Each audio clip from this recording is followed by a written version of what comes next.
fellow American patriots, I come to you today with my face hidden like a common criminal, as I must protect my family, as well as myself, from a tyrannical government that is doing everything it can to silence patriots who believe in the Constitution, the law, and the United States of America as a free republic.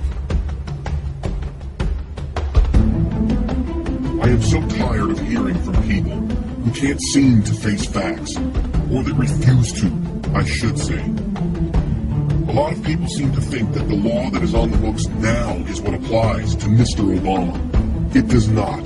The law that was in force when he was born is what matters. Do you even know what the law was at the time that your Messiah was born? The law then is what mattered, and it was in effect from December 24th, 1952 until November 13th, 1986. And it reads, Section 301, as effective on December 24th, 1952, when enacted in 1952, required a U.S. citizen married to an alien to have been physically present in the United States for 10 years, including 5 after reaching the age of 14, to transmit citizenship to foreign-born children.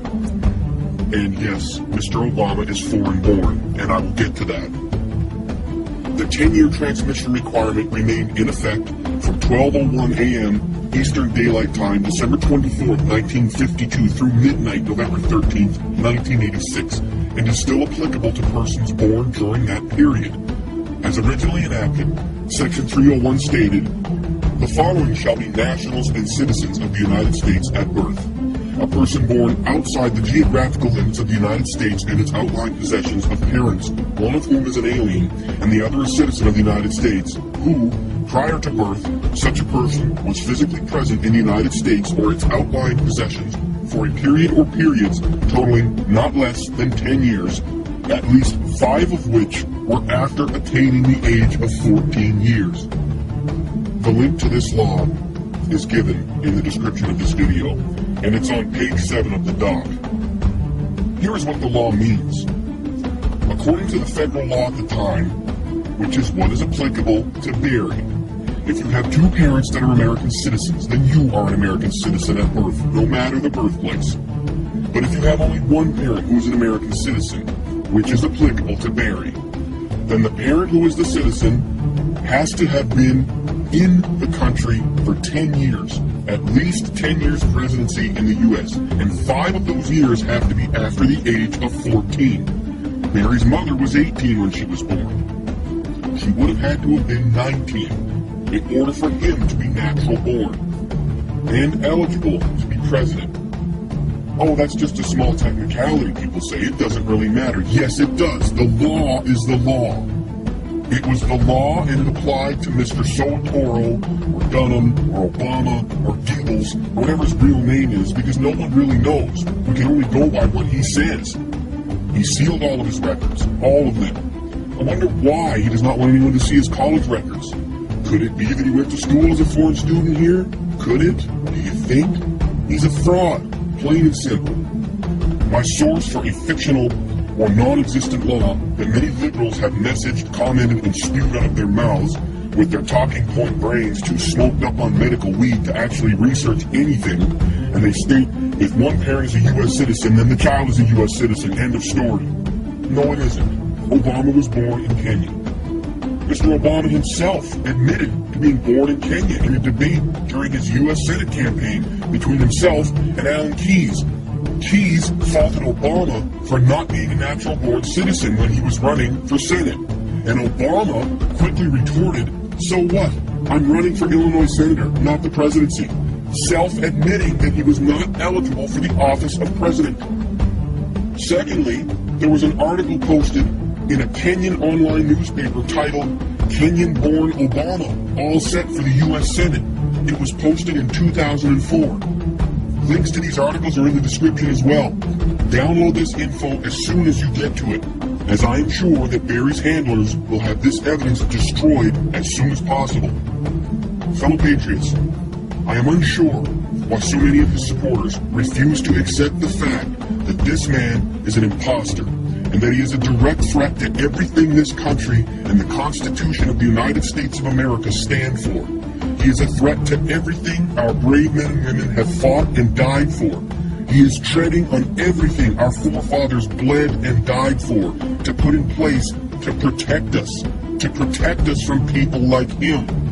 He is shredding the Constitution, making a mockery of the legal system, and laughing at us, all of us. Do you think that him and his cronies are only laughing behind closed doors at the birthers, at the opposition to his cabinet? No. He is laughing the hardest at all of the idiotic blind sheeple that can't see the forest for the trees. People have been convicted of murder and sentenced to death with less evidence than is screaming out against this fraud. My stomach gets tight, my fists clench every time I see his face or hear his voice, because I know that every time I see him and every time I hear him, I am witnessing one of the greatest criminal acts ever committed against our Constitution. Where are all the self-proclaimed democratic constitutionalists? Where are you? You sure screamed from the rooftops against all of the broken laws and violations to the U.S. Constitution when GW was in power, when Bush 1 was in power, when Reagan was there. Where are you now? People, Democrat, Republican, Independent, we need to get past our political views long enough to expose this fraud. Sure, we can go back to debating our political ideologies afterward. I'm a conservative, independent. You're a Democrat. He's a Republican. She's this. They're that. Fine. We can still have those debates and disputes. But think about it. If we show what his true colors are, if we show the true Obama, there will most likely be another election. You can come out strong and vote in another liberal, get another Democratic president, one that is legal. I have no problem with the democratic process of voting, the Electoral College, and if a Democratic president gets in the seat who's eligible to sit in the White House, then that's the way it is. That's what the people wanted. When the people seem to want a usurper, a fraud, an imposter, I have a problem with that. We are witnessing such horrific acts against the Constitution, and more importantly, against us, the American people. Stop. Stop looking the other way. The evidence is there. You just need to look. If enough of us scream out, not 400,000, not 500,000, how about 200, 300 million of us? Then they have to listen. They can't turn a blind eye anymore.